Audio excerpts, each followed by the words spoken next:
Som Spartacus, bájny bojovník z Bulharska.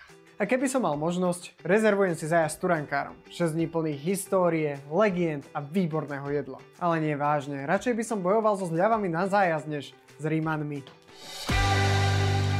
Navštívite napríklad Belogradčik, skalné mesto s pevnosťou, ktorú Rimanom určite závidel aj Spartacus. Steny hrubé 2 metre, vysoké 12. Skúste to zdolať, keď ste mali 2 porcie šopského šalátu. Velikotárnovo, bývalé hlavné mesto Bulharska. Z pôvodnej pevnosti Carevec zostali len ruiny kláštora, kostoly a pozostatky obrovského trónu s rímskymi stĺpmi. Etar, skanzen s expozíciami rôznych zachovalých remeselných obydlí a technických zariadení, ktoré nám ukázali, ako Bulhári kedysi vyrábali všetko ručne. Melník, najmenšie bulharské mesto, ale s vínami, ktoré vám spravia najväčšiu radosť. A počkajte, keď uvidíte krásne pieskovcové pyramídy. Na zdravie, ale len s mierou. Zajtra je na programe Sofia. Bulharsko s Turankárom, lákavé jedlo, legendárna história a dobrodružstvá na každom kroku.